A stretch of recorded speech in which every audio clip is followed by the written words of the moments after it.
Hello guys, welcome back to my channel. আজকের ভিডিওতে যে টপিকটা নিয়ে ডিসকাস করব সেটা হচ্ছে আজকের মার্কেট এবং আগামীকালের মার্কেট এবং মার্কেটের জন্য কোন সমস্ত নিউজগুলো অ্যাকচুয়ালি ইম্পর্টেন্ট রয়েছে।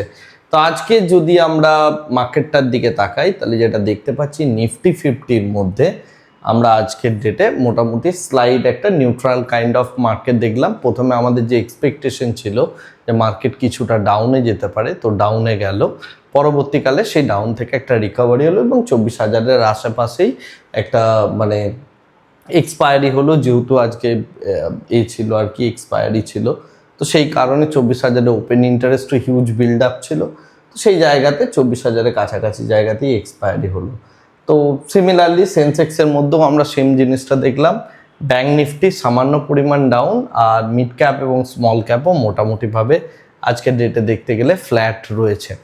সেম জিনিসটাই আমরা দেখতে পাচ্ছি ইন্ডিয়া ভিক্সের মধ্যে। ভিক্স কিছুটা পরিমাণ ডাউন, অর্থাৎ 2%-এর কাছাকাছি।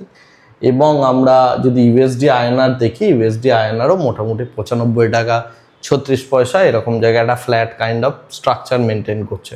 উল্টো দিক থেকে দেখতে গেলে বিটকয়েনে আবার পুনরায় বুলিশনেস, এবং সেই জায়গা থেকে দেখতে গেলে 81,000 পার ডলারের যে রেঞ্জটা সেটাকে ভেঙে 81,500-র কাছে এই মুহূর্তে ট্রেড হচ্ছে। আর ইউএসের যে বন্ডের ইল্ড রয়েছে, ইউএস বন্ডের ইল্ডও আমরা মোটামুটিভাবে একটা flat kind of bond yield দেখতে পাচ্ছি। তো মার্কেটের যদি আমরা স্ট্রাকচার দেখি, আজকে 1600-র কাছাকাছি স্টক অ্যাডভান্সে, 1680-র কাছাকাছি স্টক ডিক্লাইন স্টেটের মধ্যে রয়েছে। আর যে সমস্ত শেয়ারগুলো আজকের ডেটে বেড়েছে, ক্রেডিট, এসএসসি, টিটাগড়, ক্যাম্পস, ওকাট ফার্মা এবং নেটওয়েভ টেকনোলজিস। আর সিমিলারলি মিসো, সিইএসসি, এমিকিওর, সিনার্জি এবং ভোল্টাস, এই সমস্ত শেয়ারগুলোর মধ্যে আজকে আমরা ডাউন ট্রেন্ড দেখেছি। আর যদি আমরা নিফটি 50-র কথা বলি, তাহলে নিফটি 50-র মধ্যে ওই ফ্ল্যাট কাইন্ড অফ স্ট্রাকচারই লক্ষ্য করা গিয়েছে, যেহেতু তাই কিছু কিছু শেয়ার রয়েছে যেগুলো স্লাইডলি গ্রিন, আর মোস্ট অফ দ্য স্টক রয়েছে যেগুলো মোটামুটি ফ্ল্যাট বা স্লাইডলি ডাউন, যাতে করে ইভেনচুয়ালি পুরো জিনিসটা একটা নিউট্রাল স্টেটের মধ্যে থাকে। যদি আমরা সেক্টর পার্সপেক্টিভ থেকে দেখি, তাহলে নিফটি রিয়েলটির মধ্যে 1.41%-এর আজকে ডেটে ডাউন দেখেছি। এছাড়া সেরকমভাবে কোনো ইম্পর্টেন্ট কোনো সেক্টর যে বিশাল বড় বুলিশ মুভমেন্ট হয়েছে সেরকম কিছু নেই। আর এই মুহূর্তে যদি আমরা গ্লোবাল মার্কেটের দিকে তাকাই, গ্লোবাল মার্কেটের মধ্যে একটা বুলিশনেস আস্তে আস্তে ধীরে ধীরে গড়ে উঠেছে, এবং এটা অ্যাকচুয়ালি ডোনাল্ড ট্রাম্পের একটা নিউজ, এবং সেই নিউজটার পরবর্তীতেই গড়ে উঠেছে। যে কারণে ওই নিউজটা নিয়ে আমি পরে ডিসকাশন করছি। ওই নিউজটার প্রভাবে অ্যাকচুয়ালি ব্রেন্ট এবং WTI ক্রুড অয়েলের যে প্রাইস, সেই ক্রুড অয়েলের প্রাইসকে আমরা অনেকটা নিচেই আসতে দেখলাম। এবং এই যে অয়েল প্রাইসটা ডাউন হলো, যে কারণে আমরা গোল্ড এবং সিলভারের মধ্যে সামান্য পরিমাণ আপ হতে দেখলাম। এই যে ডাউনটা হয়েছে, এটা ওই ডোনাল্ড ট্রাম্পের নিউজের কারণেই হয়েছে, এবং যেটা অ্যাকচুয়ালি গ্লোবাল মার্কেটকে ধীরে ধীরে বুলিশ করেছে আজকের ডেটে। কপারের মধ্যেও আমরা আজকের ডেটে একটা বেশ ভালো রকমের র্যালি দেখতে পাচ্ছি বেস মেটাল পার্সপেক্টিভ থেকে। জিঙ্ক, অ্যালুমিনিয়াম, সমস্ত বেস মেটালগুলোর প্রাইসও ধীরে ধীরে বাড়ছে, রাইট? তো এটা হচ্ছে গ্লোবাল কমোডিটি মার্কেটের পার্সপেক্টিভ থেকে ইনফরমেশন। আর যদি আমরা নিফটির অপশন চেনটার দিকে তাকাই, তাহলে যেটা দেখতে পাচ্ছি এটা নেক্সট 2 সপ্তাহের অপশন চেন, এবং সেক্ষেত্রে যেটা দেখতে পাচ্ছি পরপর একটু রেজিস্ট্যান্স রয়েছে। 24,500 বড় রেজিস্ট্যান্স, 23,500 এখানে একটা বড় রেজিস্ট্যান্স। আর এই মুহূর্তে 24,000-এর আশেপাশে থাকার একটা টেন্ডেন্সি তৈরি হয়েছে মার্কেটের। তো সেই কারণে আমাদের এই মুহূর্তের ফোকাসটা কিন্তু সবসময়ের জন্য থাকবে 24,000 স্ট্রাইক প্রাইসে।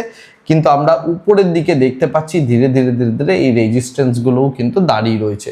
তো আগামীকালের মার্কেটের জন্য ডোনাল্ড ট্রাম্পের এই নিউজটা কতটা ইম্প্যাক্ট ফেলে সেটা দেখার, তার জন্য আজকে গ্লোবাল মার্কেট এবং গিফট নিফটির ক্লোজিংটা আমাদের দেখতে হবে, বা কাল সকালের ওপেনিংটা দেখতে হবে। সেই জায়গা থেকে যদি এখানে বুলিশনেস আসে, তাহলে আমরা এখানে কিন্তু ভালো রকমের পুট রাইটার ধীরে ধীরে অ্যাডিশন হতে থাকবে। তো সেই জিনিসটা যদি আমরা দেখতে পাই, তবেই আমরা এদিকে বুলিশনেসের দিকে যাব। বাট আমার যেটা মনে হয় মার্কেট এখনো রেঞ্জ বাউন্ড, এবং সেই রেসপেক্টে একটু ভোলাটাইল থাকার চান্সেস যথেষ্ট বেশি, কারণ ডোনাল্ড ট্রাম্পের এই নিউজ বিভিন্ন সময় বিভিন্ন রকমভাবে চেঞ্জ হতে পারে। যাই হোক, যে নিউজটার কথা আমি বলছিলাম সেটা হচ্ছে project freedom, Donald Trump launch করেছেন স্ট্রেট অফ হরমুজের মধ্যে। এই প্রজেক্ট ফ্রিডমের যেটা কাজ সেটা হচ্ছে যে এখানে ইউএসএর যে সিস্টেম রয়েছে মিলিটারি সিস্টেম, তারা অ্যাকচুয়ালি 15,000 লোক ডিপ্লয় করেছে এবং যারা স্ট্রেট অফ হরমুজের মধ্যে দিয়ে একটা সেফ প্যাসেজ তৈরি করেছে, যার ভিতর দিয়ে তারা অ্যাকচুয়ালি বিভিন্ন রকমের যে জাহাজগুলো রয়েছে সেই জাহাজ এবং বিভিন্ন শিপ সেইগুলোকে তারা ওই দিক দিয়ে পাস করাবে। ওকে, এবং এই প্যাসেজটা নিয়ে ইরানের যেটা বক্তব্য সেটা হচ্ছে এই রুটটা কিন্তু প্রচণ্ড রিস্কি রুট, যে রুটটা ইউএসএ মানে পাবলিককে বেচতে চাইছে বা পৃথিবীর অন্য দেশকে বেচতে চাইছে। ইউএসএর বক্তব্য হচ্ছে এই রুটটা দিয়ে তোমরা যাও, আমি তার বদলে একটা ট্যাক্স নেব। এনিওয়ে দেখা যাক এই সিনারিওটা কত দূর যায়, যতক্ষণ না প্রচুর পরিমাণে শিপ এই দিক থেকে বেরোচ্ছে বা যাতায়াত করতে পারছে ততক্ষণ অবধি এই জায়গাটা প্রবলেমেটিক থাকবে, নাম্বার ওয়ান। সেকেন্ড হচ্ছে গ্লোবালি এই যে ট্রান্সপোর্ট সিস্টেমগুলো হয় অর্থাৎ জাহাজের মধ্যে দিয়ে যে মালপত্র যায় সেই ব্যাপারটা কিন্তু সম্পূর্ণ নির্ভর করে কতটা ইন্স্যুরেন্স রয়েছে। তো ইন্স্যুরেন্স প্রোভাইডার যদি না থাকে তাহলে ডোনাল্ড ট্রাম্প বা ইরান যাই বলুক না কেন কেউই মালবাহী জাহাজ নিয়ে তারা কিন্তু ট্রান্সপোর্টেশন করতে পারবে না। এনিওয়েজ এই সিনারিওটার দিকে নজর রাখতে হবে। এই প্রজেক্ট ফ্রিডম লঞ্চ করার পরেই ক্রুড অয়েল প্রাইস আজকের ডেটে বেশ ভালো রকমের ডাউন হয়েছে। এছাড়া আরেকটা ইনফরমেশন রয়েছে যেটা ক্রুড অয়েল প্রাইসকে নিচের দিকে ড্র্যাগ করেছে, সেটা হচ্ছে ওপেকের যে কান্ট্রি তাদের মধ্যে একটা স্ট্রাকচারাল শিফট হয়েছে, সেটা হচ্ছে ইউএই অর্থাৎ ইউনাইটেড আরব এমিরেটস। তারা ওপেক কান্ট্রি থেকে বেরিয়ে গিয়েছে এবং ওপেকের যে টার্গেটটা থাকে পুরো পৃথিবীর ডিম্যান্ড দেখে তারা তেলে কতটা পরিমাণ তেল তারা উত্তোলন করবে, তো সেই ব্যাপারটার দিকে লক্ষ্য রেখে তারা কিন্তু তাদের যে তেলের উৎপাদন সেই উৎপাদনটা বাড়িয়েছে, রাইট? তো এই দুটো তিনটে নিউজের প্রভাবে আজকের ডেটে ক্রুড অয়েল প্রাইসের মধ্যে আমরা একটা পতন দেখলাম বা ফল এক্ষেত্রে লক্ষ্য করলাম, এবং যেটারই ইম্প্যাক্টে পুরো গ্লোবালি যে মার্কেটগুলো রয়েছে সেগুলো একটু পরিমাণ হলো তার ফিউচারগুলো slightly bullish type of movement দেখাচ্ছে।